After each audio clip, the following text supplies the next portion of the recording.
This video is meant for everyone, particularly for children, for parents, for those who are really interested to strengthen their spoken and written English. Friends, language is the most powerful, weapon of communication.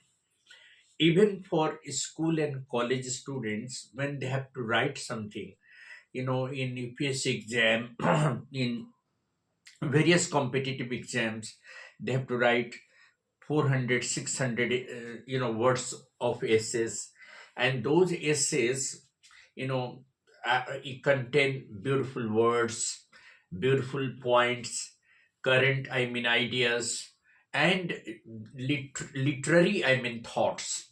So the fact is that spoken English has become very important.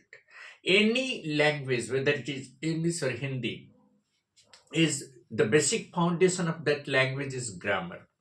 But generally we see that in schools and colleges, this grammar is the most neglected part of the curriculum. The teachers, the students, even students do not wish to learn grammar. They just simply know that how to get 60%, 70% marks through reading and writing, but they do not understand that the writing skill demands a very good communication skill, a very good strength in grammatical uses. Because when you are writing something that really demands a great skill in enhancing your ability of expression, and that requires a very good stock of vocabularies and a very good command on grammatical items.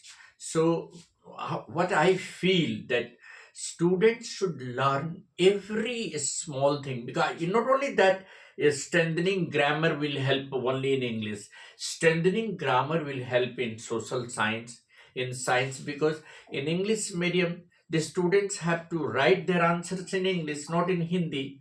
And later on, when they will be in technical colleges, engineering and medical colleges, or in professional colleges, MBA, and then they need a very good English to understand and comprehend the books written by the foreign writers. Most of the medical science books and most of the engineering books are written by scholars of various countries, and in our countries also, and they feel difficulty in comprehending the concept, and then their scoring gets lower down. So what I feel, that every time whenever they should get an opportunity, they should read the text. No doubt, reading text helps a lot, because when you are reading a text, definitely you will come across a number of words and phrases, and you will be able to comprehend the ideas and get some message from the story. But along with the text literature, it is very important to enhance the ability of grammar. So today in this video, I will be talking about how we can simultaneously use two tenses together in writing as well as in spoken English. For instance, you take a very small example, that when you are writing an answer of any question in literature, or you are writing an answer of physics and chemistry, or you are writing an answer of social science, political science, economics. So when you are writing economics, there also you have to write the sentences. So particularly when you are writing about power sharing is a chapter in class 10 which requires a lot of elaboration, that in any federal system of government, power sharing is an important part. So when you write a sentence like that, that every democratic government runs on the basis of runs, look at that simple present, runs on the basis of two-tier or three-tier governments, particularly the central government, state government, and the local self-government, that is Panchayati Raj. So in India also we have the democracy, and there are three tiers government. So this is in economics also, in political science also. In economics, when you are writing about the growth, the growth and development. You will write about the various, bodies, the various integral parts of the development. Then you will come to realize that in that also you are going to use beautiful sentences. So there is not a single subject in your curriculum where English is not required. A very good grammatical knowledge is required.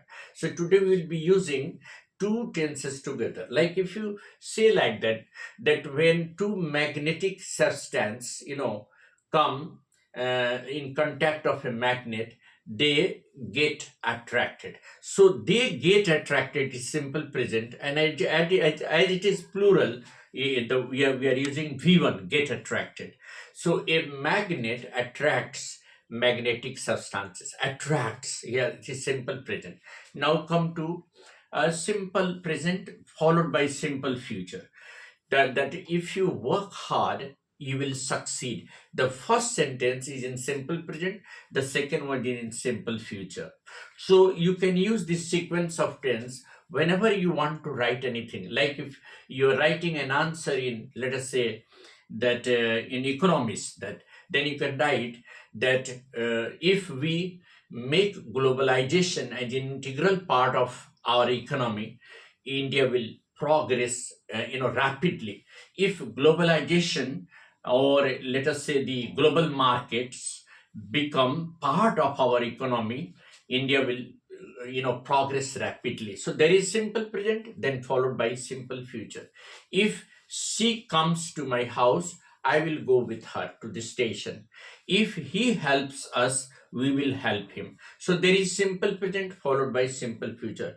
This is one, they are also known as interdependent actions. When there are two interdependent actions and they are likely to happen one with the other, then we will use simple present followed by simple future. Then comes now simple past followed by subject plus would, could, should. Like if you say that, well, uh, uh, had I been there, I would have done that way. Or if you won, that is simple past, if you won that trophy, we would demand a party. If you won, that is simple past, if you own that trophy, we would demand a party. So here it is simple past followed by, like, if I were you, I would act in a different way. Here it is. It's generally this kind of sentences also come. Simple past followed by would, should, could. Or if you happen to be there, you might notice a beautiful scenery there. If you happen to be in Goa, you would enjoy boating, like that. So these are also known as interconnected sentences. Simple past followed by would, should, could. Then comes the sentence that when two actions are happening at the same time in the past.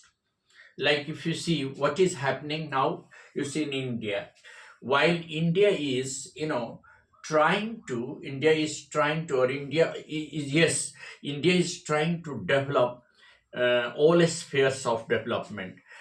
In this, so while India is trying to enhance its economy, the other countries are trying to disrupt India.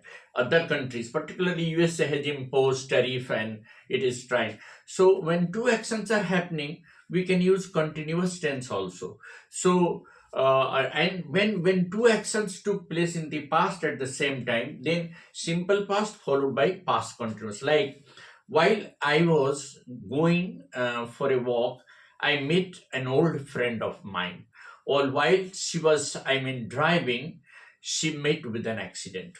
Yeah, while the trains were running slowly, the passengers, were stuck at various stations.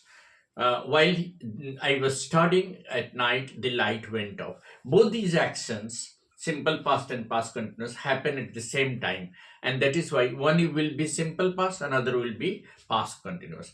Then there is, if two actions took place one after the other in the past, The one which had taken place first will be in past perfect.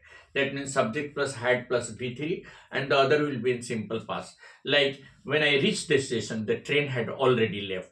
So the train had already left in the first action, and that has taken place before you reach there. That is why it is in past perfect. The patient had died before the doctor arrived. So the patient had already died before the doctor came. So like that, this is what we call simple past followed by past perfect.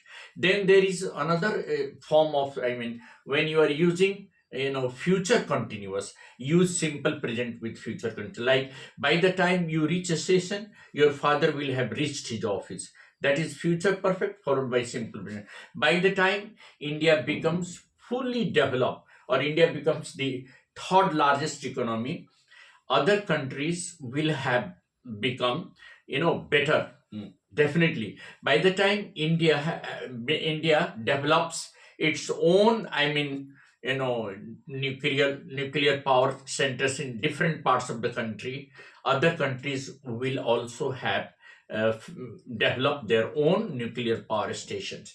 By the time India becomes a developed country, the new generations will have all the things in digital form.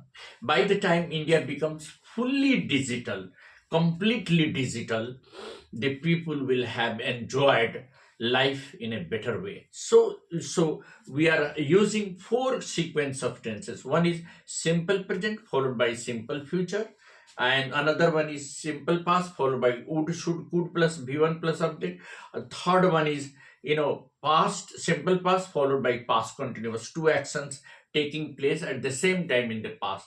And the last one is future perfect followed by simple present. Like by the time you pass class 10, your sister will have passed class 12. This is a future perfect followed by simple present. By the time you become 20 years old, you will have finished your engineering exam, or you will have completed your engineering degree. So that is how we are using two tenses together in day-to-day communication. Thank you. Have a nice morning. This is Eddie Singh on the channel Easy English by Eddie Singh. Thanks.